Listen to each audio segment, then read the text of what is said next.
You just realized that you needed to hire someone yesterday. How can you find amazing candidates fast? Easy. Just use Indeed. When it comes to hiring, Indeed is all you need. Stop struggling to get your job posts seen on other job sites. Indeed sponsored jobs help you stand out and hire fast. With sponsored jobs, your post jumps to the top of the page for your relevant candidates so you can reach the people that you want faster. And it makes a huge difference. According to Indeed data, sponsored jobs posted directly on Indeed have 45% more applications than non-sponsored jobs.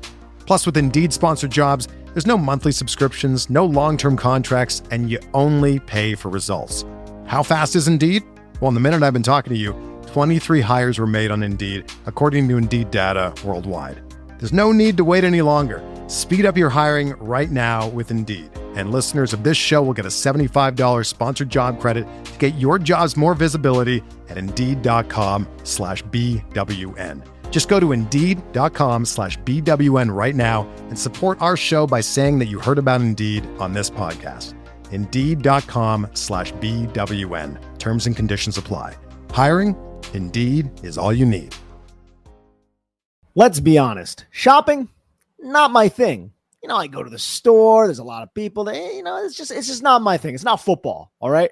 I spend way too long scrolling websites just looking for something simple like a nice pair of jeans. And I'm either overwhelmed by all the choices or can't find anything my style and end up with stuff that doesn't fit and doesn't work. That's why I use Stitch Fix. You just take a quick style quiz, share your size, your vibe, and your budget, and boom, you're matched with a real human stylists who handle the rest. They take care of the work for you. They send you a fix box with clothes that actually fit and make sense for your life, work, weekends, whatever. It saves you time. You look great, and you don't even have to think about it. That's the best part. It's no risk, all style. Try it all on in the comfort of your home. Keep what works, send back the rest. Free shipping and returns, always, and no subscription required.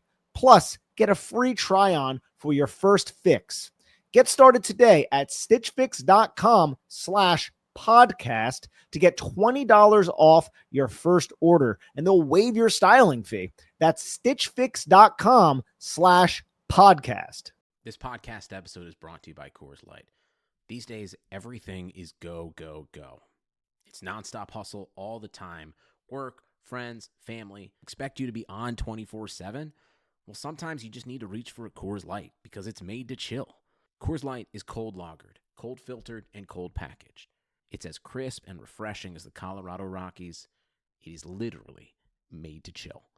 Coors Light is the one I choose when I need to unwind. So when you want to hit reset, reach for the beer that's made to chill. Get Coors Light in the new look delivered straight to your door with Drizzly or Instacart. Celebrate responsibly. Coors Brewing Company, Golden, Colorado. The Timeline is a Blue Wire podcast. Bridges plays the passing lane, steps in with the steal, and gets home with a left hand.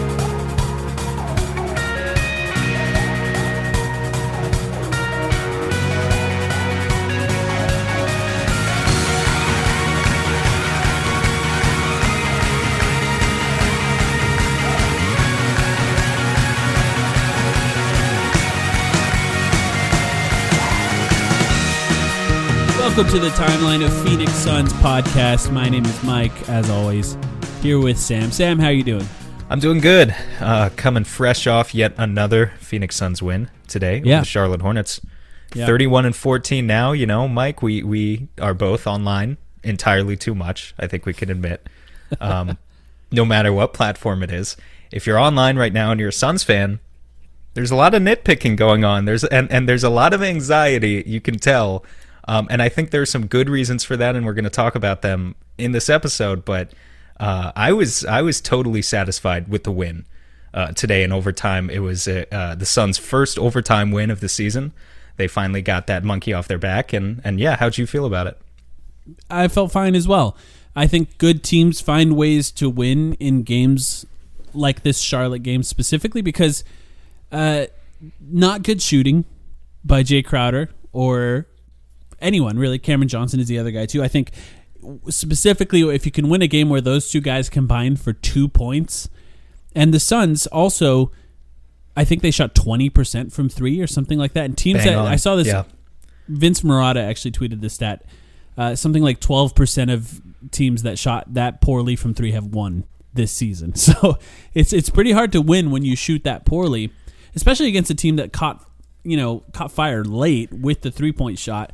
They found a way to win, and I thought defensively it worked. In this specific game, it went to overtime 90-90, and that's what it took with how badly the Suns were shooting. That's the kind of defense it took, and you could see it.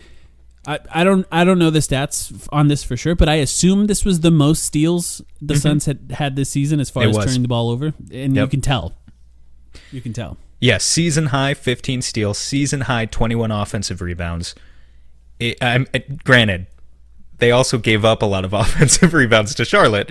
That's sort of a problem we've seen with the Suns all season long is DeAndre Ayton's the only one there to collect the defensive rebound, and if he's preoccupied with one body, someone else swoops in and grabs it. That's just kind of what happens when you start Jay Crowder at power forward. But on the offensive side of the ball, and defense too with the steals, they made every hustle play, really, and they recovered the vast majority of loose balls. They got probably more deflections than they've had all season long. Just a gritty win for the Suns, especially with the steals is interesting in a way that I don't remember if we recently talked about this, but the Suns are bottom 5 in the league in both steals and blocks. And I feel like it's pretty unusual for a team. Oftentimes we go with the logic that more steals good, more blocks good. But actually that's not always the case. And as we've seen with the Suns this year, they tend to play this more conservative style where they kind of lay back off of guys, and they have smart players who know how to play the passing lanes when they need to, but they don't overplay. This was a game where Charlotte must have been in a serious funk or something, because again, I didn't feel like the Suns were overplaying the passing lanes. They were just taking some crappy passes that were coming to them. And you had guys like Jay Crowder who were helping at the nail, and guys like Torrey Craig, Mikal Bridges obviously with 6 steals today, career high. They just did a great job. Anytime you can win shooting 35% from the field and 20% from deep, you're not supposed to win a game like that, and they still did. So I hear all of the concerns about the poor fourth quarter, specifically late fourth quarter and overtime offensive execution. I get it. I know the concerns about our 2 lead guards, about why aren't we feeding DeAndre Ayton the ball more. We could talk about all that stuff, and we will. But they won the game. They won the game. And yeah, I mean, the Suns are 7-3 in their past 10 games, and sometimes right now it does feel, and I sympathize with this, but it does feel right now, the way we're talking about them and the way they've played recently, it feels like they're like 3-7. It feels like the sky is falling when actually they're 7-3. This is barely a dip. It's funny. I agree with you that the conversation online is like that oftentimes. I don't feel like that at all. I feel like they're doing really well. I think we are capable of identifying concerns as far as the playoffs, and I often think that this is what it's like to root for a good team, where wins are sort of expected now at this point. It's no longer celebrated when you get a win. Now wins are expected, so you're looking beyond the wins. You're looking past that and seeing down the future where you can see where they can improve for teams that are better than Charlotte without LaMelo Ball or Malik Monk. Right. And you have to win the ugly games too, and they won the ugly game, and that's what it takes. And good teams, that's what happens too. They don't win every game in a blowout. You also find ways to win on nights where 2 of your highest usage wings are just not hitting shots at all. Right. So that's important as well. So you look beyond that. I think Chris Paul has a great quote that's sort of relevant to Suns fans now, where he says, "I hate losing more than I love winning." And I feel like that's Suns fans at this point. They're no longer enjoying the winning as much as they hate the losing. And even, like you said, even in this specific week, by the way, fascinating games. And I think there's a reason why the clutch play is so talked about in this specific week. Before this Charlotte game, Miami was an easy win. The Suns kind of controlled that throughout. Orlando went down to the wire. Toronto went down to the wire. Charlotte went down to the wire and even went to overtime. So that's 3 games in a row outside of that Miami game where the Suns playing in the clutch actually mattered a lot. So it makes sense that beyond the wins, Orlando, sort of a fluke game in my mind, they traded half their team after that game ended. those are guys just sort of giving it their all in their one last game for Orlando in a season where it was pretty obvious that a few of them were leaving, and their three best players now are gone. Arguably, their three best players. So kind of a fluke game, but beyond that, where they lost that one, then you have the Toronto game and you have the Charlotte game. So I think it's easy to understand why Suns fans sort of shift their focus and want to talk about the clutch play. Before we get to that, and I want to get to that with you in detail, just got to give a shout out to Mikal Bridges in this game. A fascinating game for him. 6 steals, I believe that was a career high in steals. We just posted the highlights on our YouTube channel. If you didn't watch the game, weird time, by the way. Subscribe to the YouTube channel if Yeah. you haven't done it, please. 10 a.m., by the way. That was weird for Suns fans here in Arizona. I had to wake up and plan my day around watching a game at 10 a.m. Very odd. But Mikal Bridges went in there, and by the way, that could be a reason why the shooting was so off. Right. How often are they used to playing in the morning, even if they're on the East Coast? But Mikal came in there, and he did all the little things. People compared it to a Draymond stat line. I thought that was me. I said it was that. you. Perfect. It's a perfect way of describing the game because he did everything. I think only one block by the end of the game, but there was points, there was assists, there was steals, there was even rebounds, and he did it all in a lot of interesting ways. Did he end with 4 or 5 assists? I can't remember. Four assists, but funny. Yeah. He could have had that 4x5, and there was some missed shots there. I was waiting for that 5th assist, and guys were not knocking down those shots. There were a lot of missed shots. Yeah, he found and look, Cam Johnson. We'll give him a pass, but yeah, he found Cam Johnson wide open in the corner multiple times in the fourth quarter. Didn't even happen. That little dribble by Cam Johnson. Cam Johnson. Somebody asked about Cam Johnson struggling lately. I'm not sure that I see that. I know he came back from COVID, and I think it's important to keep that in mind with him. Overall, I think his shooting is down from last season, but the volume is up a little bit. So if you factor in volume going up and overall percentage dropping by a few percentage points, I don't think that's completely out of the ordinary for guys like that. The more you shoot, the more you just have to get used to shooting in different scenarios. So I'm not totally worried about that. And I thought, this game is fine. Jay Crowder, that sure was ugly to watch Jay Crowder in this game, but he's been making everything lately. It felt like when he was shooting in the last 5 or 6 games, I thought it was going to go in every single time. So I'm not really worried about Jay Crowder, the dip there either. So Mikal came in, did really well. Do you have anything to say about Mikal specifically? Not really. I mean, yeah, when I compared him to a Draymond-esque performance, I'm talking not about Draymond in his sad current form. Although he still has. Yeah. I'll give him some credit. He still has a positive impact. But a current Draymond stat line would be more like 2 points on 1 of 3 shooting in 35 minutes, and he still gets assists. But yeah, no, I'm talking about 2014 prime Draymond is that's kind of what this game felt like, and yeah, just a super impactful game from Mikal. Unfortunately, I was watching back his 6 steals, and actually on most of those 6 steals, the Suns pushed it in transition, but it didn't actually lead to anything. But on a couple of them, he had that one where he picked it off and then went coast to coast for a dunk. That was super cool. So those plays definitely do make a difference over the course of a game. Yeah, and we should talk about another guy too. In our last episode, we talked about Dario Saric, and Dario Saric, the meteor coming down a little closer to earth for how good he had been in the previous games. Now you kind of see that, like I said, crashing down to earth a little bit. Since our last episode, let me bring up some stats for him. Let's see. It's pretty bad. He hasn't made a single 3-pointer. Yeah. Not one in that time, and that's 4 games played. 29% from the field overall in the last 4 games. Even with all how bad that was, his plus minus over those last 4 games is only a minus 2.5. So the Suns are still getting outscored with him on the floor. I thought that he showed a little bit of life in the last 2 games in the post, where they were finding him in the post, and he was finding ways to play make out of the post and either get to the free throw line or get shots at the rim. Mm-hmm. Whether or not those shots drop, I think will over time that'll even out to where they're dropping a little more than not. But getting shots at the rim for this team, creating them for yourself, it's almost unheard of. There's only a few guys that can do it. So if Dario can find ways to do that in the post, I think he's fine. I think an ugly stretch for him. Super ugly stretch for him. I still think he's going to come back up. and come back to form a little bit. It's super important for him, as you were just stressing, to push in the post a little bit and try to get to the free throw line, because that's where he's going to score a lot of his points. He's a pretty good free throw shooter. And also, just with what we know about Dario, it's really easy to read the scouting report on Dario Saric. Like, I think at first, in the first half of the season's kind of opponents, it was jarring, the fact that Dario was playing so much small ball 5. They weren't really used to it. They were kind of prepared to go out and guard him on the perimeter.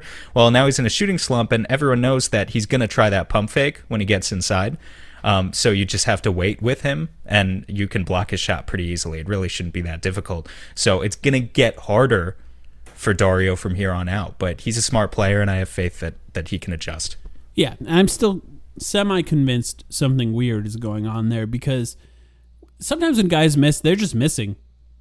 But when guys are like airballing shots that they normally make on like a consistent basis, I mean, 4 games in a row without a single 3-point make, it might be his first time that's happened on the Suns for the entire time he's been here. It's a weird stretch for him where I'm wondering if there's something else going on, whether it be a small injury, something bothering him, or maybe not, maybe something personal in his life, or it's just a bad stretch. That does happen. It's not completely out of the realm of possibilities. Well, he's just having a tough stretch. I'm still hoping it's just a tough stretch, but we're going to talk about the deadline, I guess, a little bit later. Mm-hmm.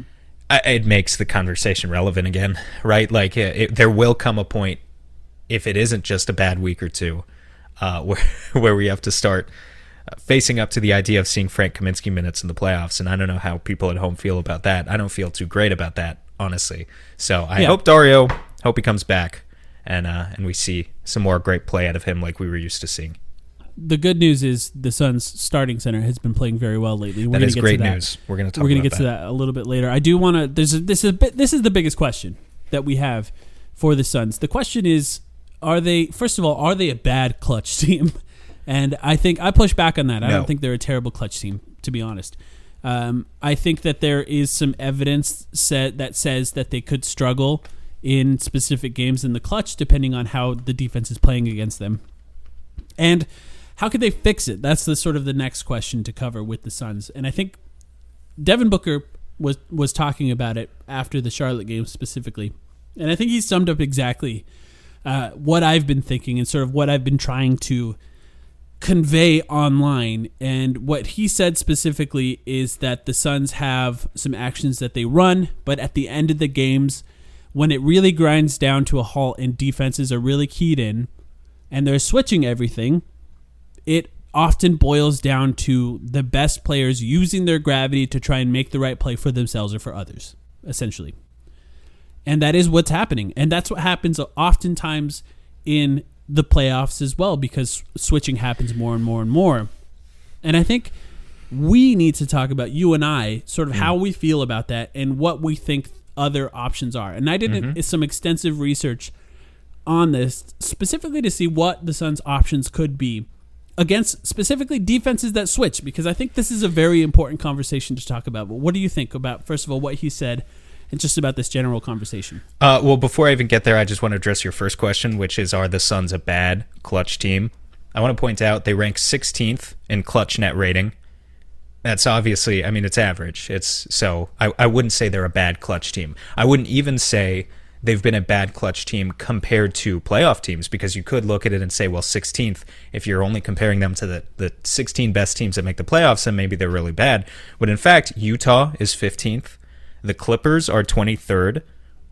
This is not even a full season sample size, so we don't know how these numbers are eventually going to level out. But there are other contending teams that are in a similar situation the Suns are right now, where they have certainly not been good in the clutch. I can admit that. But they haven't been an all-around travesty. They've won plenty of close games. Otherwise, they wouldn't be in the position they're in, second seed in the Western Conference in the first place. Now, with what you're saying about Book in particular, I think a lot of the discourse we've seen online is, and this is not a knock on anyone, it's just a fact that Suns fans haven't watched playoff basketball in a long time. You know, it very well could be that there are brand new fans of the Suns this season, brand new NBA fans who have never watched the playoffs before, or it could be people who were young the last time the Suns were in the playoffs, like me. I was a teenager, barely a teenager at the time, and who became a Suns fan afterwards, and so it's been 5 or 10 years for them. The Suns are going to be just fine, I think, offensively, based on the talent of their two, I don't know if I would say superstars, but certainly their two all-stars who we have, in the case of Devin Booker, half a decade, in the case of Chris Paul, a decade and a half of data backing up the fact that these are good isolation players. When defenses go to switch everything in the playoffs, like you said, Mike, as they will, isolation, iso ball, it's less efficient than pick and roll offense. It's much less efficient than transition offense if you can just, pick off a ball and get out and run.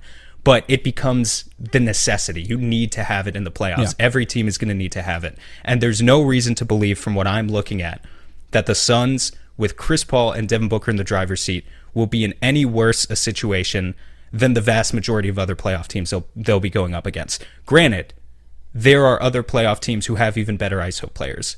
I've talked about how I wish Devin Booker hit more pull-up threes, Chris Paul hit more pull-up threes. But just the gravity those guys have in the mid-range area, as we've talked about at length, their ability to hit mid-range pull-up shots and get to their spot at will is not something to be taken for granted. It's not something that many other playoff teams have access to.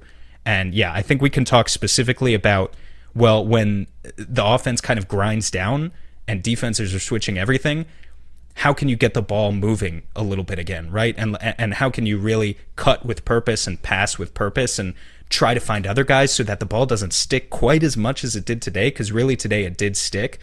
But most times when it's down to the last 5 minutes and you're trusting Devin Booker and Chris Paul, I trust those guys, and I don't think there are too many teams in the NBA that are in a better position. When I watch the way, because a lot of people are now asking the question, what's going on with Monty's play calling? And I think oftentimes it's easiest to sort of blame the coach in scenarios like this. But I'll be 100% honest with people listening here. There's only like 5 or 6 actions that NBA teams run. Really. And there's a lot of variance on those actions and a lot of ways that the ball can move in those actions. And I think a lot of times it boils down to execution over specific play calls. How are they executing those plays? But I do want to talk about something really specific here. And I'll be honest, I went back and I a long time ago, I did a lot of research on offense against switches. I went back to that research and I looked at specific types of play calls that work against switches. And I think it's actually, what I've learned is there are specific limiting factors with the Suns that make it especially difficult for them to be successful against switching offenses. And as I describe this, I do apologize to people that are listening. Admittedly, this would probably be better. It's almost impossible to talk about on Twitter. It's a little bit easier to talk about on a podcast. The ideal form for a conversation like this is probably in a video. And if I find some time to put these types of plays together and I find the right film for these specific types of plays, I'll try to do something like that at some point. But the majority of NBA actions that work in the favor of the offensive team when a team is switching is designed to create mismatches. Mm-hmm. And that's the main goal. And you attack the mismatches. And what really happens in that scenario is you look at a screen and you look at another screen, and then it looks like isolation ball. But at that point, what they did is they screened 2 or 3 times to create the proper mismatch, and now they're attacking the mismatch one-on-one. The Suns should be good at that if you just boil it down to just that alone. Right? Devin Booker should be good at attacking mismatches. Chris Paul should be good at attacking mismatches. The truth is, and this is something that you can debate on your own, Monty Williams does not trust the other players on the team to attack those mismatches, and I think for good reason. We saw Jay Crowder shoot an air ball right before the end of the fourth quarter in Charlotte. We saw DeAndre Ayton throw the ball out of bounds in Orlando when the defense sort of collapsed on him when he caught it on the inbound. He does not want to put DeAndre in the scenario where he catches the ball against a mismatch and the defense starts collapsing on him and he has to make a decision to either pass, dribble, or shoot. If you think that's wrong, that's fine. I think it makes a lot of sense for where DeAndre Ayton is at in his development. If DeAndre Ayton shows that he can play make for himself and for others, then it will make more sense for him to do that. But the fact that he can't do that in the first 3 quarters means he probably shouldn't be doing that late in the fourth quarter at this point of his career, which is totally fine. But what you're working with now, and sorry, Sam, I know I'm going to go on a long tangent here. No, you're good. I love it. I love this stuff. What you're looking at now is you're looking at a center who's a rim-running center who does not dribble and does not really play make for others, which is fine. Those people have long NBA careers, and they become very valuable on good NBA teams. But what that means is if you want to create a mismatch for the center who's posting up maybe 15 feet away from the basket, that's difficult because a lot of those, like if you set a down screen, for example, if DeAndre Ayton sets a down screen for Devin Booker coming off the ball, what happens is the down screen will cause it to where Devin Booker is now at the top of the key with a big man. DeAndre Ayton is likely being fronted by a smaller defender at that point. Do you trust DeAndre Ayton in that scenario? Yeah, possibly.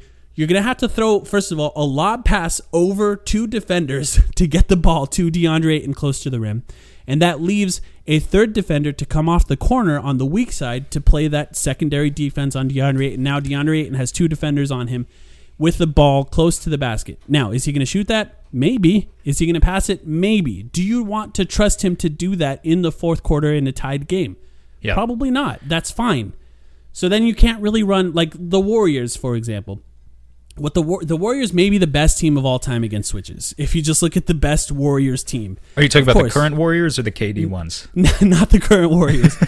Let's actually go back even before KD because most of their actions revolve around Clay and Steph. And what they would do against switches, they do exactly that. They'd set some sort of down screen.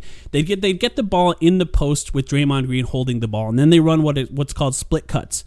And with split cuts, what you have is basically Clay and Steph screening for each other, one guy rolling to the rim, one guy popping out to the three-point line.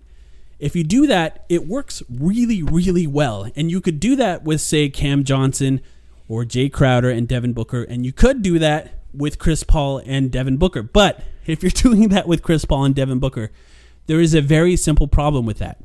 Neither of them are really, really great catch-and-shoot three-point shooters, and that makes it difficult to run against switch defenses with both of those guys because at that point, you're relying on one of those 2 guys to rely on their what's not really considered one of their major strengths. And so that means they're probably attacking in an essentially an isolation scenario at the end of that play, even if they catch it open at the three-point line. So you can't really run split cuts at that. But the other part of why you can't do that, you need a really good passer in the post, right? You need a really good passer. The problem with the Suns, too, in the post offense works really well against switches. Who's the best post player on the Suns? Devin Booker. Yes, it's an interesting conversation, and I was wondering when you were going to bring it up. And what do you do at that point? You try and switch the point guard onto him? I mean, fine, but that means Chris Paul is setting screens. That's probably not going to work very well. I actually disagree with that, if I can jump in. It could. It absolutely could. I think that might be your best chance. Yeah. I understand that. I actually think that makes sense. So I think there were multiple games in a row where Devin Booker got the ball in the post, and he doesn't get calls in those scenarios. Right. That's tough. I think when we talk about how can the Suns optimize their offense here, something we have to understand. Like if you look at a team, I think New Orleans is the best example of this. When you've got to switch everything defense, you're trying to target the worst defender on the other team. Something that New Orleans did, JJ Redick is not with that team anymore, but something they did quite a bit is they would have JJ Redick come up, and we saw it this season. This is not a playoff team, but it's just the most recent example that I can think of. JJ Redick would come up and he would screen for Zion. This happened in the game against the Suns. The Suns would switch, or another defense would switch. Suddenly Zion is on a small. This sort of stuff works really well with guys who can just power their way to the rim, who are slashers, who are high free throw shooters, guys who generate a lot of contact. The problem the Suns are having is they have neither what Mike was talking about a minute ago with DeAndre Ayton, and it's not that DeAndre Ayton is bad, it's just that he's not the right type of big to attack this specifically, and they also don't have one of those wings in Mikal Bridges or Jay Crowder or Cam Johnson or anyone else who can really attack mismatches, draw contact, be aggressive, and get to the free throw line. So how do you create those mismatch opportunities? I think one of your best chances is with Devin Booker in the post, but the only way to be able to do that is Chris Paul comes, he sets a screen. Now you've got a 6'1", 6'2" defender on Devin Booker. You do a little give and go between those 2 guys. You get Booker situated in the post. That might be That might be one of the ways. And there are many ways, but that might be one of the ways that you can try to attack a switch everything defense. Yeah. But just to go back to the original example that you were talking about, though, that first play you talked about where it was Ayton setting like a pin down for Booker and Booker runs to the top of the key, right? Like, hopefully you guys at home, you can kind of understand. Let's say Booker's there. He fakes a pass to Ayton, or he tries to throw that lob to Ayton. Like, if he looks down maybe one or two options and realizes that he can't actually get the pass to the right spot, and already there's like 7 seconds left on the shot clock. Yeah. And at that point, that's how these plays break down, and that's how this offense breaks down. And if it's in Devin Booker's hands with 7 seconds left, you still trust that he can get something, and it's going to be kind of productive relatively. Yeah. But this stuff is really hard. It's when teams are switching everything, specifically the good teams that you see in the playoffs. Right. It's really hard to make the types of quick decisions that Monty Williams has built his system on to this point. Exactly. Especially when you really, really rely on two guys to make the best possible play, and that's it. If you could rely on, 4 or 5 guys to make the best possible pass in those scenarios, you're in the best position to succeed. Very, very, very few teams can rely on 4 or 5 guys on the floor at one time to make the best possible play. Like, for example, one of the easiest ways to beat a switch. Oh, here it is. Just a big man slipping the screen. There it is. It's the Nekias Duncan line. I was going to mention the same thing. It's one of the. But what happens in that scenario? What happens in that scenario is the guard has to now pass between two guys, because likely what they're going to do is trap, because they're essentially forced to trap the guard. So the guard is now passing between two guys to a big man, and that big man is not under the rim. That big man is more likely 15 feet away from the basket. So now they're catching it 15 feet away from the basket. Roll. It's a short roll. So when you have a short roll, you can attack, because if DeAndre Ayton is getting it on the short roll, the big man is probably on the guard, Devin Booker or Chris Paul, and he either attacks the short roll directly, or he makes the right play with the pass. Now, I think he's gotten better at making the right play in the pass. I don't think that he's shown enough that you can reliably count on him in the clutch situation to make that pass on a regular basis. Now, I want everyone to realize this is most players in the NBA. I'm not criticizing DeAndre Ayton in too big of a way here. I also would not trust basically anyone else on this team to make that pass. Maybe Dario Saric, but I'm not sure at the end of the shot clock, in the fourth quarter, that I would trust him to do it either. Yeah. It's very few guys. The thing is, Saric is very good. He's very comfortable already with slipping screens. He's very comfortable in that short roll position. When we talk about the short roll, we're talking about they're not rolling all the way to the rim. They're in that little 10 to 15 feet out pocket in the key. And from that position, you've got a very good vantage point looking towards both of the corners. You can imagine you've got Mikal Bridges in one corner, you've got Cam Johnson in the other. Saric, I would trust with those playmaking duties, and I also trust him to dribble, but I don't trust him to finish, especially with the way he's playing right now. Yeah, DeAndre Ayton is a much better finisher. And again, you're right. It's not criticism of DeAndre Ayton as much as it's just like, when we talk about the next stage of this guy's offensive development, what I really want to be stressing towards him next year is slip the screen, catch the ball on the short roll, work on your vision, find the open guys in the corners. You're going to get open shots that way, but also just attack. At that point, it's not even like you have to totally create your own offense with 3 or 4 dribbles type thing. It's one dribble, go. And it's just one dribble, attack the rim with some level of ferocity. If he adds that to his game next year, it's an entirely different DeAndre Ayton that looks a lot more terrifying, not just for the regular season, but for the playoffs.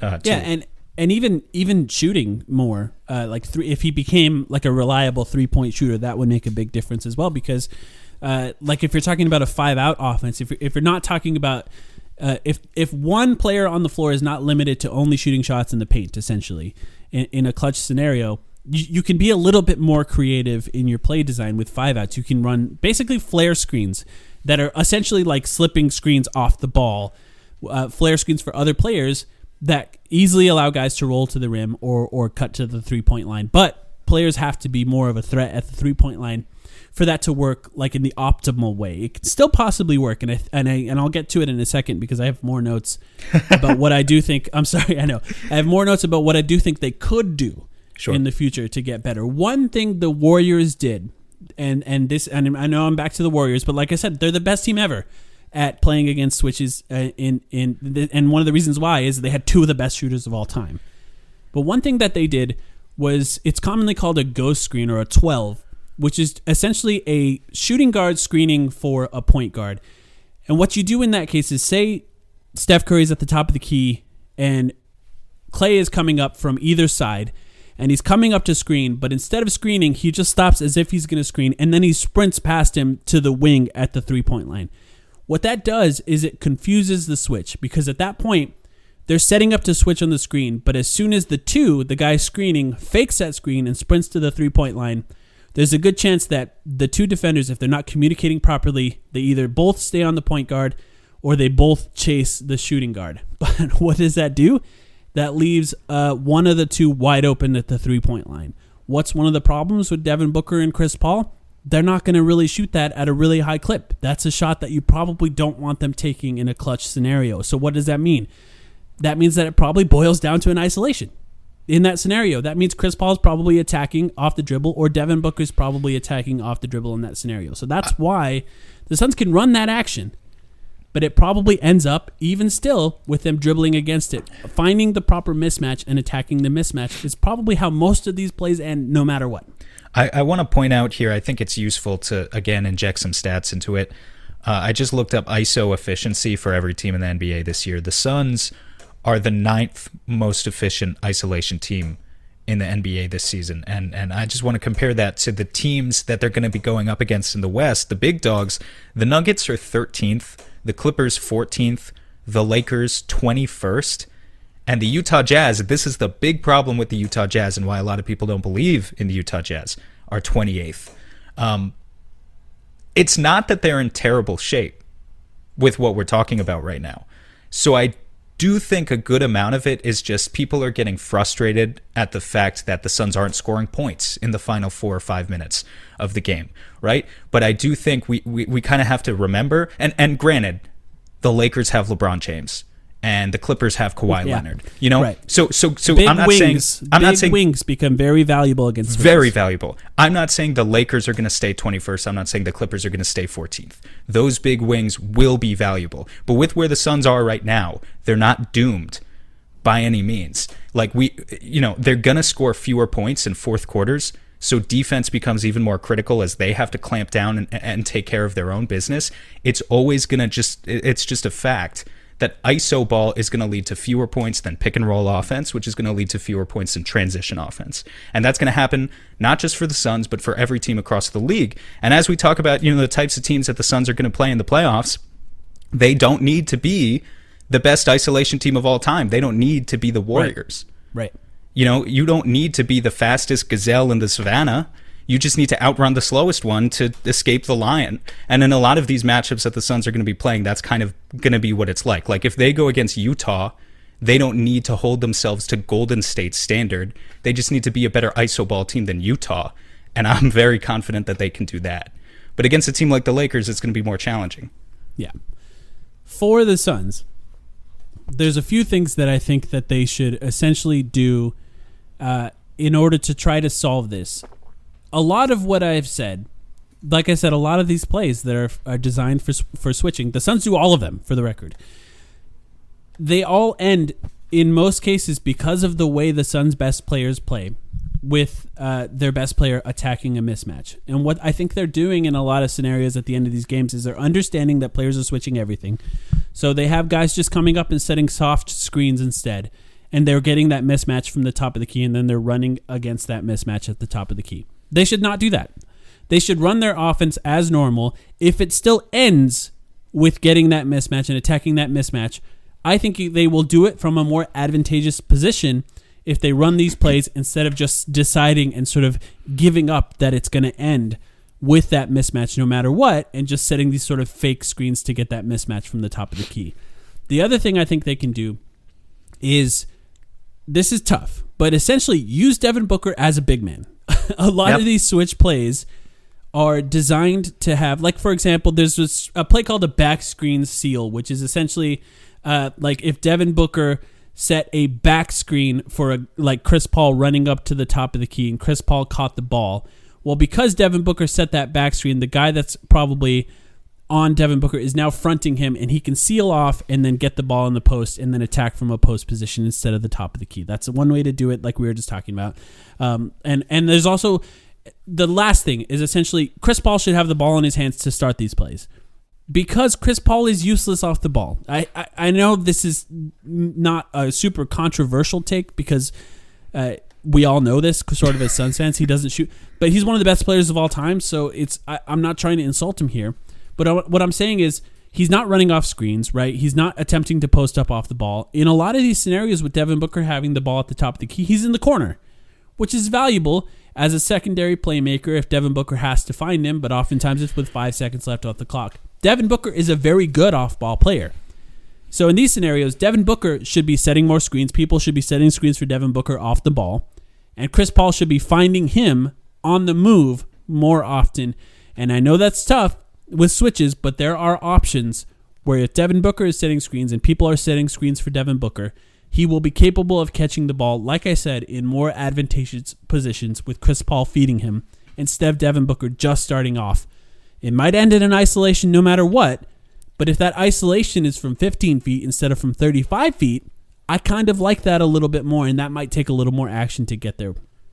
Those are the solutions that I've come up with after extensive research, and I'd like to see if they do some of those. What do you think? I think that's great stuff.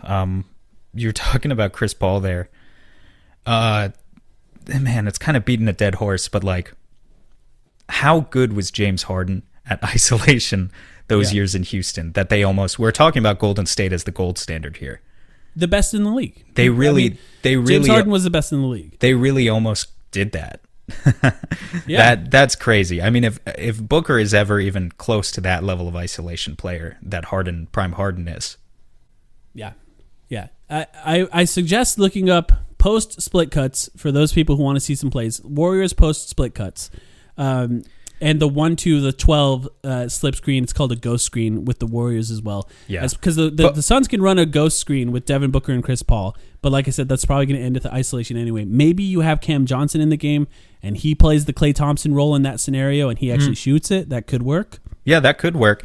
Basically what we're saying, I guess, here is post-up positioning, but not necessarily with your big man, and slipped screens everywhere is going to come to define the Suns' offense in the playoffs. And more off-ball action with Devin Booker in the clutch, I think is... And the thing that we're not addressing here is they're probably tired in a lot of these scenarios, too, at the end of games. And I think, as Suns fans, we probably don't recognize that as much, but if a screen is set a little bit lazy, that's going to matter. Or if a cut is sort of a lazy cut or a late cut, that's going to matter. Those are what ends up in isolations as well. And I think often, this is where we started, it's more about execution than play call. They need to execute better in their execution than to necessarily change the play calls because, like I said, there's only a few actions that these teams run. They can be slightly more creative, and I'd like to see it. We've already gone a little too long with this conversation, so I'm going to throw it to a break. And when we come back, we still have a little bit more to talk about. We'll be right back. All right, it's time to talk to you about hosting your own podcast with our distributor, Blue Wire Pods. And there's no better place than Blue Wire Hustle. Hustle was designed to give everyone the opportunity to take your podcast to the next level. Or if you want to host a podcast and just don't know where to start, Hustle is the perfect place for you. As part of the program, you'll receive personal cover art, Q&As with Blue Wire's top podcasters, access to our community Discord, and an... You just realized that you needed to hire someone yesterday. How can you find amazing candidates fast? Easy. Just use Indeed. When it comes to hiring, Indeed is all you need. Stop struggling to get your job posts seen on other job sites. Indeed sponsored jobs help you stand out and hire fast. With sponsored jobs, your post jumps to the top of the page for your relevant candidates so you can reach the people that you want faster. And it makes a huge difference. According to Indeed data, sponsored jobs posted directly on Indeed have 45% more applications than non-sponsored jobs. Plus, with Indeed sponsored jobs, there's no monthly subscriptions, no long-term contracts, and you only pay for results. How fast is Indeed? Well, in the minute I've been talking to you, 23 hires were made on Indeed, according to Indeed data worldwide. There's no need to wait any longer. Speed up your hiring right now with Indeed. And listeners of this show will get a $75 sponsored job credit to get your jobs more visibility at Indeed.com/BWN. Just go to Indeed.com/BWN right now and support our show by saying that you heard about Indeed on this podcast. Indeed.com/BWN. Terms and conditions apply. Hiring? Indeed is all you need. Listen, life's all about leveling up. Whether you're handling business on the field or kicking it in your zone, you like to celebrate with cigars that match the moment. That's why you should link up with Famous Cigars to bring you a wild deal. Right now, you can grab 8 premium cigars for just $8. You heard that right. 8 top-rated cigars at $1 a stick. Top quality brands like Oliva, Romeo y Julieta, and Davidoff. Hand-picked just for you and worth over $80. Hit up famouscigars.com/cam and lock in this exclusive deal. While you're there, check out their insane selection of premium cigars, all shipped fresh and fast from their massive 20,000 square foot humidor. That's half a football field. Famous Cigars has been in the game since 1939 and still family owned. So celebrate every win with the folks at Famous. 8 cigars for $8. famouscigars.com/cam. E-learning course full of tips and tricks. And on top of that, we'll get your show pushed out to Apple, Spotify, Google, Stitcher, and all other listening platforms. And the best part is, you can get all of this for only $15 a month, the same rate as any other hosting site would charge you just for the initial setup. So if you're ready to do more than just listening to us talk about your favorite team, then make your voice heard in Hustle. Acceptance into the program is limited, so get your application in today. To apply, go to bwhustle.com/join. Check out the description box in this episode to find out more, but that's bwhustle.com/join. The economy is made up of real people doing real stuff, and it affects everything. Which you obviously know since you're a real person doing real stuff. Marketplace is here to help you get smart about everything beyond the what of the day's business and economic news. We dig into the how and the why with the real people driving our economy. From big tech and interest rates to small businesses and what's happening at the Fed, Marketplace breaks it all down so you don't have to. Listen to Marketplace wherever you get your podcasts. Sugar Ray Leonard, Roberto Duran, Marvelous Marvin Hagler, and Thomas Hearns. Legends, whose four-way rivalry defined one of the greatest eras in boxing history. Relive their decade of dominance in the new Showtime sports documentary, The Kings, a 4-part series premiering Sunday, June 6th, only on Showtime. All right, we're back. We are going to do a segment. We haven't done this segment in a few weeks. Part of the reason we haven't done this segment in a few weeks is because nobody has sent us a theme song for Player of the Week. We're going to do Player of the Week right now. I picked one, Sam picked one, and then we're going to talk a little bit about the trade deadline that wasn't. If you have a Player of the Week theme song that you would like to send in to us, we would love to play it. Put a little bit of effort in it, of course. We ask you that. But if you do, just have it say Player of the Week. Keep it less than like 20 seconds long, ideally, and we'll play it as a theme song for this segment. All right, Player of the Week. I'm going to go first because I know yours, and I think it'll flow nicely into the conversation we're going to have after that. Mine is DeAndre Ayton.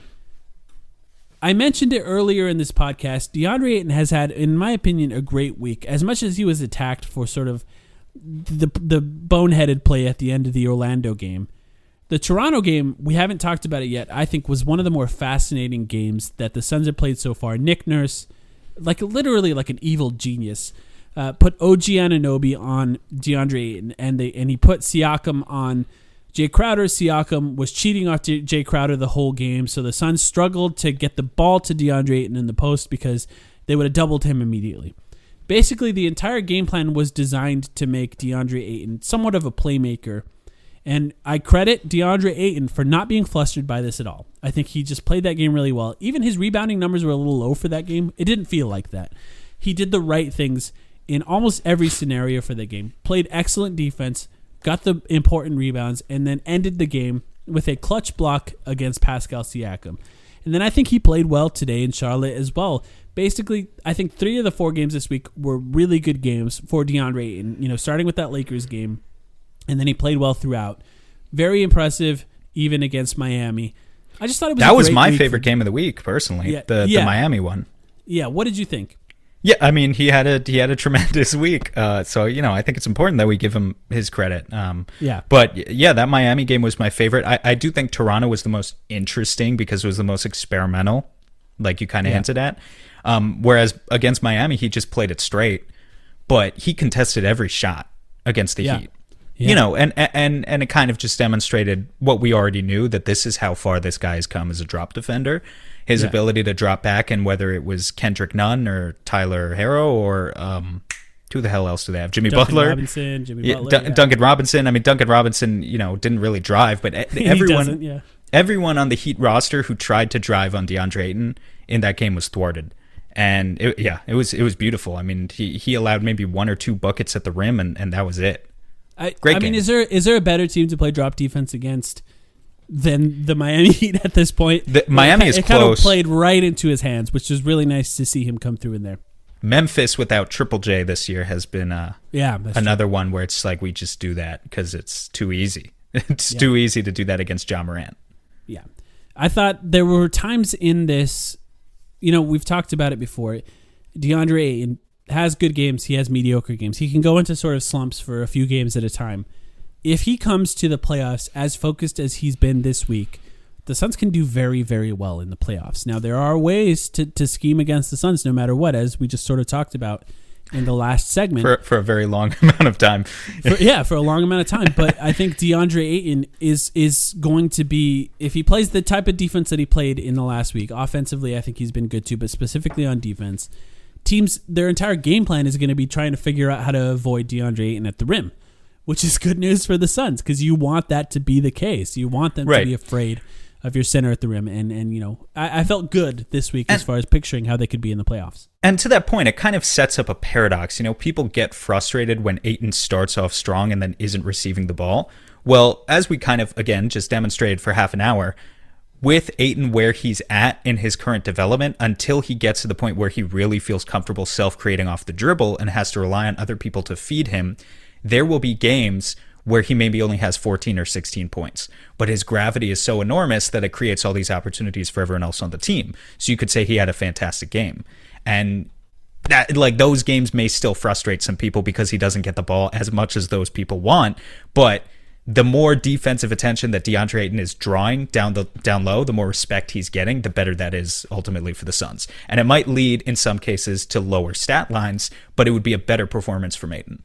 Again, paradoxically, but I totally agree. And you know, the real difference, no matter what, on a good team, the real difference between DeAndre Ayton averaging say 15 and 25 points is the ability to catch the ball 18 feet from the basket and create for himself on a consistent basis. If he can't do that, that's totally fine because what he can be is still insanely valuable on the defensive end. Ideally, he becomes a little bit more of a playmaker the way Bam Adebayo is. I think that will help against the switching defense that we talked about in the last segment. But for now, his main thing that he can provide is defense, and he can still have games where he's getting 20 to 25 points a game, and it makes a massive, massive difference. Yes, most of those are assisted by other players, and that means having a guy like Devin Booker or Chris Paul is vital. You can't really do it without it. But still, the ability to finish those plays is still incredibly important. And, you know, you look at past partners that Chris Paul has had with DeAndre Jordan. DeAndre Ayton's already better than DeAndre Jordan ever was on defense, and that's vital. That's super, super important. The fact that he can still finish pretty well at the rim is really important. That's really all I have on DeAndre. And if you have anything else, you can add it. If not, feel free to go to your. Man, this is going to be a long episode, so I'll just keep on rolling with it. My player of the week is. Can I get a drum roll? That's fine. I do have a drum set right next to me. It'd be really loud if I played it. That'd be overkill, maybe. My player of the week is LaMarcus Aldridge for not signing with the Suns and making them a worse team. No, I'm kidding. My player of the week is Torrey Craig. Yeah. Notice I said Craig. That's a bit of a debate, inside joke for our Twitter friends. Torrey Craig. Fantastic first week with the Suns. He's played 5 games. He's averaging 7 points, 3.5 rebounds, over an assist per game. He's shooting 54% from the field and 45% from deep. But mostly with this guy, it's you know, he's playing like 15 minutes per game.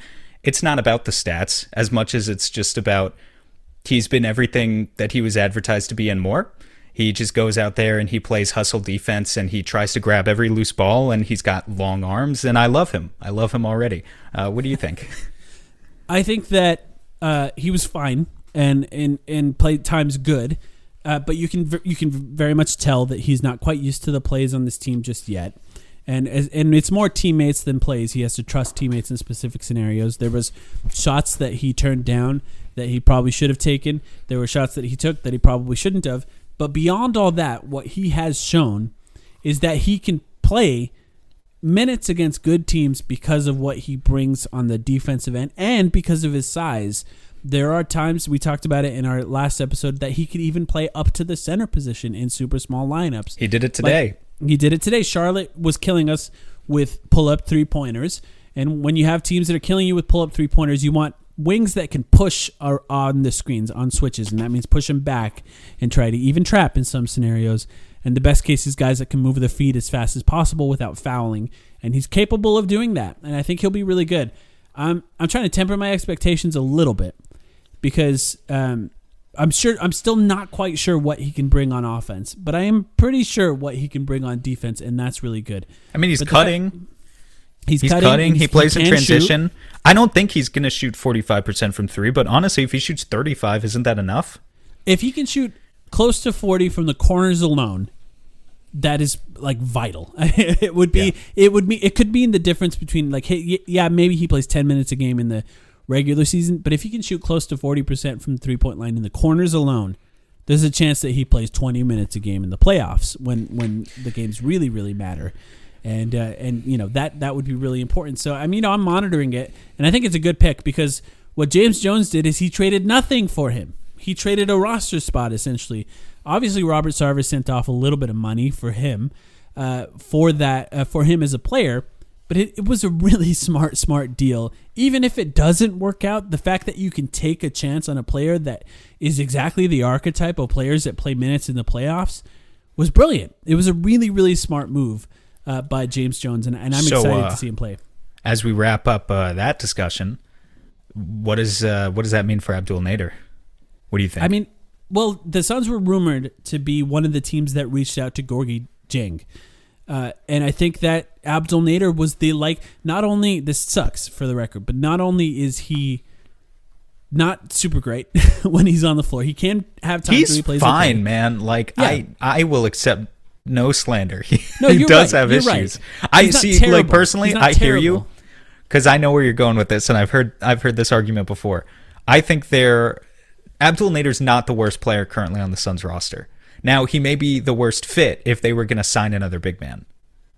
But yeah. I think they could cut other guys. That's just, I won't name names, but that's... No, you can if you want. I mean, it should be Frank. If you're signing another big, it should be Frank Kaminsky because you're signing another big in order to avoid playing Frank Kaminsky. It's really the truth. I think there are chemistry reasons that they may not cut Frank Kaminsky. He seems to be really well-liked in the Suns locker room, but that's the ideal player that you would cut in that scenario. You're trying to upgrade that third big spot, which it doesn't seem like they're going to have the opportunity to do at this point. So, but Abdul Nader, I was going to say, he's also been hurt lately. Like he every other game, it seems like he's on the injury report, which, it's not great to cut guys in that scenario, but the best ability is availability. When you're already on the fringes of the NBA as is, it wouldn't be entirely a surprise if for some reason they signed a guy and they cut Nader or Frank, or if they cut more, I personally would be surprised because of it just doesn't seem like they trust very many guys to play playmaking positions on this team. If we're just being honest, I have no issues with Etuan Moore, but that's the guy who's played the worst. Like Frank Kaminsky has given us production that Etuan Moore hasn't this season, yeah. And I get it. If you don't want to lose another guard, I get it. Yeah, and why have multiple guys in that third big spot?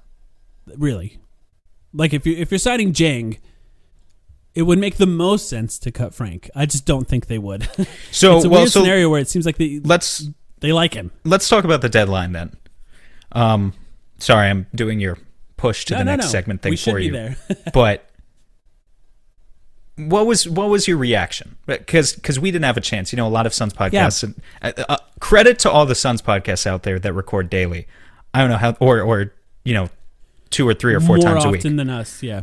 Credit to y'all, because that shit is hard. I can't imagine it. But we didn't get a chance to give off our immediate takes to the nothingness that was the deadline. What was your initial reaction to the Suns doing nothing? I was freaking out in real time on my Twitter timeline, but I know you were pretty quiet, so what were you doing? I was, I'll call myself mildly disappointed, but completely unsurprised. We talked about it in our previous 2 episodes. I thought they were going to do nothing. So none of it really surprised me entirely. I think George Hill, for the price he was traded for, that would have been a really nice get. And I think you give up a guy like Javon Carter for that, or Javon, maybe not Abdel Nader because they probably wouldn't want him again. But at the very least, Javon Carter and Eton Moore could have been traded for him, and that would have worked financially. And you could have gotten a guy like George Hill on the team. It makes a lot of sense to me. Not surprised they didn't do it. That's really the only move. I like Vucevic, but I never thought the Suns were going to make a trade for Vucevic anyway. If we're talking about it, that's fantastic value that Chicago got him for. Yeah. I understand why the Suns wouldn't want to be so bold as to make that step. Yeah. But to get an all-star for that price is pretty wild. Yeah, and it's going to be interesting to see how long it takes to click. Too. Yeah. Yeah, it's really, really good on off. Like that, that's a weird sort of Eastern Conference version of Jamal Murray and Nikola Jokic in a way. And you could see that. Yeah, it's a good comparison. Yeah, you could see it working out in an interesting way with those 2 guys. LaVine being the best shooter out of all those guys. So it could be really interesting. But I'm not like overly disappointed in that. I think that this Suns team has made a pretty good case in the past few weeks to take it into the playoffs and see what happens. There are small moves on the fringes. I would have liked to. Jang would have been nice. He signed with the Spurs today. Beyond that, it's just like a mild disappointment. I guess part of that is expectations. If the rumors are true about Jang, then supposedly we were one of like 8 teams competing for him. And I don't know why he chose San Antonio. I guess maybe because it's weird. The minutes opened up because Aldridge was gone, I guess, and that's why. Yeah. There were a couple other guys who moved on the market, man. I mean, my initial reaction was disappointment. I was never angry, but I think it's just a thing where, we get to this point and I have to remind myself constantly that the Suns are in the best position they've been in 10 years. They're 31-14, and I'm enjoying the hell out of this season, and I want you guys to enjoy the season just as much. I want all of us to be enjoying this ride because before we know it, it's going to be over. But at the same time, there's a difference between being the scrappy 6th seed we thought this team was going to be at the beginning of the season, where you're just there to have fun and you win as many games as you can, versus when you get to this point and you actually think you can win, and suddenly every move on the margin matters. And for the fans, I know for the listeners who listen to this podcast, it's typically the type of Suns fan that watches every game and is so engaged with the team that they're just like, they can't get it out of their heads. They're constantly thinking about ways to improve this team. And that's why my initial reaction was disappointment, because I really do feel like there are weaknesses here. We keep talking about what this team's weaknesses are. If you want to beat a team like the Lakers in the playoffs, man, like a guy like Daniel Tice, I thought was really interesting. Yeah, that he was given away for free. Given away for Mo Wagner, which is just like a complete downgrade. And that was like, that's Boston's. Now, granted, he's one of the worst starting centers in the league.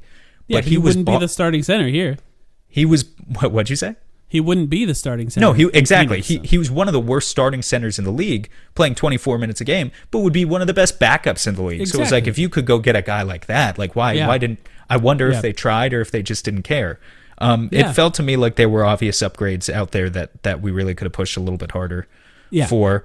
But now, the roster is set, and I don't really see a name anymore. Like, I'm not really fussing over it anymore because I just don't think anyone's out there anymore. Like, Dwayne Dedmon has been a free agent all season long. If the Suns wanted him by now for their last roster spot, they could have picked him up by now. So I don't really think they're going to go out and pluck anyone else off the buyout market. Yeah, no, I don't see it either. I think this is the team. And unless somebody gets injured, I imagine they're going to be going into the playoffs with this roster. And I think in a weird way for me and you, that's it, sort of freeing, because now we can focus on what they can do to get better internally, as James Jones talks about. I think for me, the biggest thing that was a disappointment was Western Conference teams getting better. We can talk about specifics. I mean, Aaron Gordon to Denver, they're playing right now. Aaron Gordon looks good, right? He looked like he fit in right away. And JaVale, man, I mean, they got their Jeremy Grant and Mason Plumlee replacement in the same day. Yeah. It makes a difference. And you can make an argument about Rajon Rondo to the Clippers for Lou Williams if that made them better or not. Yeah. I think it did in the playoffs. I personally saw, I don't know if you guys saw this, there's a play where Kawhi Leonard's in the high post and nobody could even pass the ball to him. They just can't even get the ball to him. And because they don't really have a point guard. Lou Williams is not good at those sort of complicated bounce passes. They're going to have a guy that gets the ball to him. I think running that Igor Kokoshkov offense. Yeah, and also, he plays better defense than Lou Williams, which could matter in the playoffs. So maybe they won't be better in the regular season. I can see how they improved. And look, people are clowning the Lakers for making a big deal out of Drummond. In my opinion, that's a big deal. That's a really big deal. He's not great, but if Andre Drummond signed a minimum deal at the beginning of the year for the Lakers, people would have been like, "This is insane." Exactly. How could they get Andre Drummond on a minimum? That's insane. A shifting expectations thing. He's going to be good in that role, and again, imagining him going up against like Dario, because those are the two who would be matched up against each other in a theoretical series. That's frightening. Yes. We don't have any, we don't have anybody to throw at him instead. You're going to put Frank on him? Probably, yeah. Jeez. And let me pick your brain. Let me pick your brain on Portland real quick. I didn't really... Norm Powell's a solid player. That's a weird trade. Didn't really see that one as an upgrade, so I'm not super... I'm worried about Portland in the sense that they can just get buckets, and we've known that. And now they'll continue to be able to get buckets, but I don't think it necessarily made them better for the playoffs. My first thought was, okay, they got like a traditional 6-man, and then they started him. It's not really. They're not really playing him like that now. Yeah. He's a really good 3-point shooter. So there is a way where they have to basically outscore you significantly from the 3-point line to beat you because they're not going to defend you. They're really not. The way that Devontae Graham, Rodney Hood can create his own shot too. Like it's a weird trade for me. And so can Gary Trent. Yeah, both of them can. The way that Devontae Graham played against the Suns today is kind of like Portland has just assembled a team of all of those. It's going up against Dame and CJ and Norm Powell in the playoffs will just be playing like 3 Devontae Grahams. I guess the Lillard will be the supercharged Devontae Graham, and then there's like 2 smaller Devontae Grahams. Yeah. So much of their team now depends on Nurkic getting back and being good. True. And, yeah. Why would they be confident in that? I'm just not sure about. They're going to be good for the record. Utah scared of them, added a 40% 3-point shooting white guy. That's no surprise. Yeah. I think they're already good. So cap off the discussion here. Denver got better, and Denver is currently in the 5th seed. They're only a few games separated from us. It doesn't feel like they're close right now. But let me tell you guys, when we go into that stretch in April where we start playing contender after contender after contender, I still think with the improvements Denver made, they could end up in the 2nd seed by season's end. A lot of things would have to break right for them to do it, but they could do it. And so they're the team that scares me right now. I think they have a lot more momentum. No one else with their moves on deadline day in the Western Conference really terrifies me. I don't think there was anything else that was just so drastically changed the outlook of the atmosphere of the conference. But yeah, I don't want to play Denver in the first round. Like if we sink back a little bit to 4th and they're in 5th, it's just going to be a headache. Yeah. I hope we don't sink back. I don't think the Suns are on a nice trajectory where, the Lakers are pretty bad. And even as much as Andre Drummond makes a difference, as much as Andre Drummond makes a difference when they are healthy, I'm not sure he makes a big difference when they aren't. Admittedly, he's a better defender than Montrezl Harrell, so they'll be slightly better at defending the pick and rolls. But they're probably going to continue to sink. It's going to be a fascinating. People want us to talk about the playoffs. Sorry for everyone that gave us topics that we didn't really have time to get to. We're probably not going to talk about the playoffs until we get closer to that, because that's going to be a lot of conversations we're going to have at that point. And we need a chance to see these new guys on their new teams. But the last thing I want to say on the conversation about switches, one thing that Devin Booker said that I think is an important thing to point out is that you cannot practice for those scenarios. You can try, but the truth is, at the end of the game, when the pressure is at the highest, teams are locked in defensively and they're switching everything, and you're tired. That's the only way to really learn how to be good in that scenario. The Suns have a fascinating stretch coming up in April where I think they're going to be in clutch situations against good teams, and we're going to get to see them, in a way, practice for the playoffs in those scenarios. I hope to see some of the changes I talked about here, but that's really the only way to get better at it. So I'm excited to see that. Do you have anything else before we go, Sam? Can trust you guys to freak out based on the result of each and every one of those games once we get to April. Didn't we get any fun conversation topics next underneath what your we got tweet? A bunch, but there's like 55 comments now. So we're just going to ignore 55 comments. I'm cool with that. I'll see you guys we're over next an week, hour. I guess. We're yeah, over that's all right. an hour already. So hopefully you guys like the X's and O's talk and not whatever the hell else we were going to talk about. At some point, we have to do a mailbag. You guys can hold us to this now that I'm saying it on a podcast. We'll do a mailbag to make it up to you guys. But we'll be back soon after the next few games. Or if anything interesting happens, we can come back in the meantime. But thanks, everyone, for listening.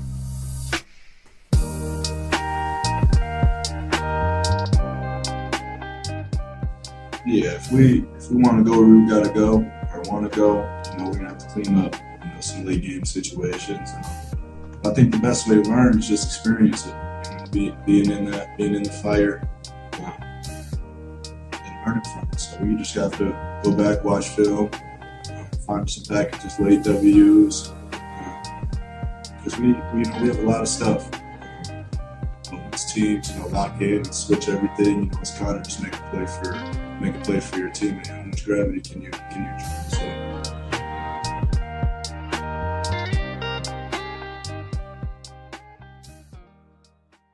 Sugar Ray Leonard, Roberto Duran, Marvelous Marvin Hagler, and Thomas Hearns. Legends, whose four-way rivalry defined one of the greatest eras in boxing history. Relive their decade of dominance in the new Showtime sports documentary, The Kings, a 4-part series premiering Sunday, June 6th, only on Showtime. For a limited time at McDonald's, get a Big Mac Extra Value Meal for $8. That means 2 all-beef patties, special sauce, lettuce, cheese, pickles, onions on a sesame seed bun, and medium fries, and a drink. We may need to change that jingle. Prices and participation may vary.